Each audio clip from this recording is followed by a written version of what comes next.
No, hello everybody. This is Mike Zucker, your favorite guitarist from outer space. And just got my new rig configuration all set up here and assembled. And I wanted to make a little promo video to tell you guys that my newest album, Mind Rot, is coming out tomorrow.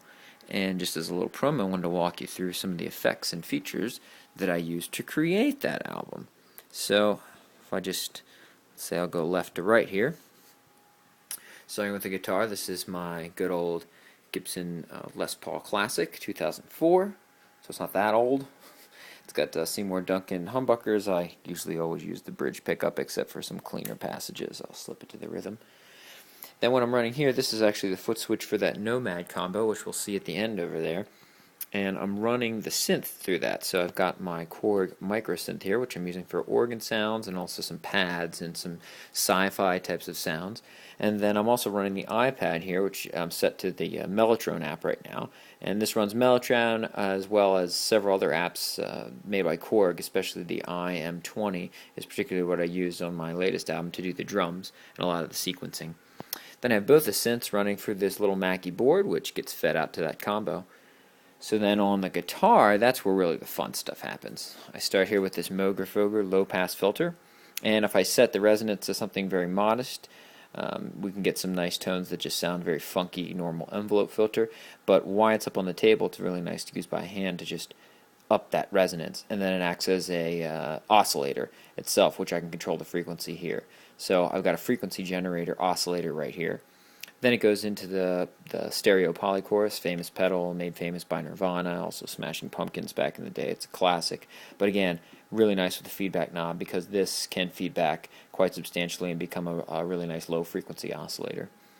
Next in the chain, I've got my micro synth. The micro synth is up here. As you can see, there's only one bypass switch for it.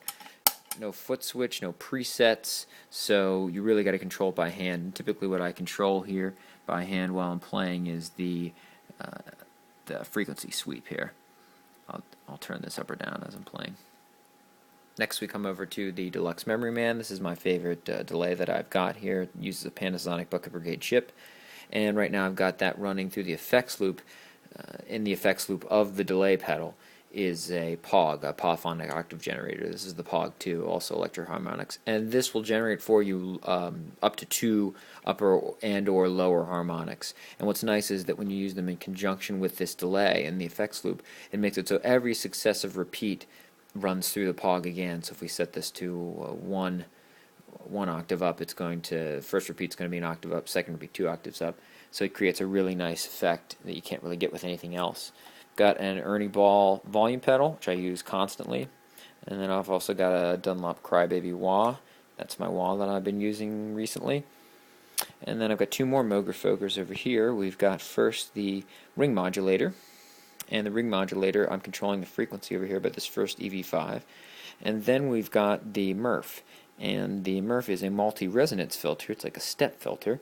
And I'm controlling the rate over here with this expression pedal. This second EV5 down here is actually controlling the modulation up on the Memory Boy. Then if I move over, I've got now my second delay that I've introduced to you guys, the Line 6 green delay. This is a delay modeler, so it's all digital DSP, but it actually sounds quite nice.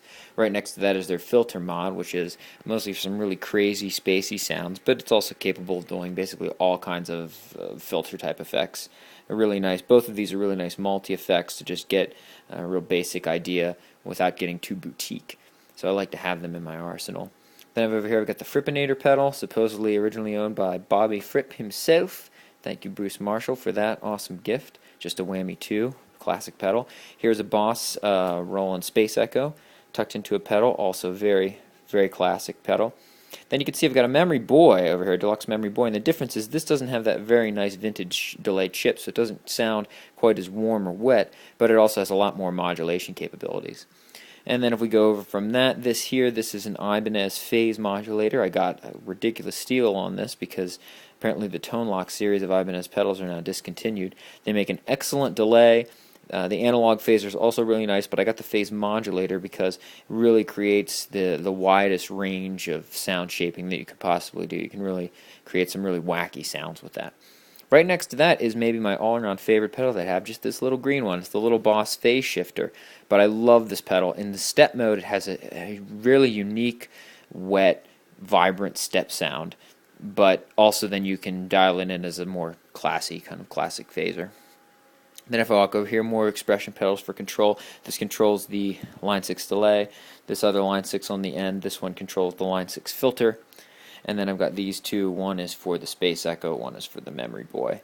And what I'm running here, this is the foot switch now for the actual guitar amplifier. The amplifiers I'm using are both Mesas, and this is my dual rectifier. This is used for all the guitar sound, 412 cab with the dual rectifier 3-channel, but then I'm also using a 3-channel Mesa Nomad combo, and that's what's running all my synths, which I was describing earlier.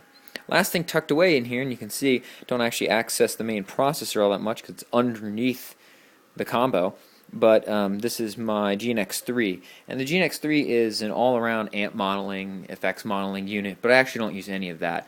It also has built into it a fully functional 8-track recorder looper, and that's what I'm using. So I don't need to actually access any of those buttons back there. Just run my little foot controller out to the front, and this controls the record and the playback. So in a nutshell, there it is.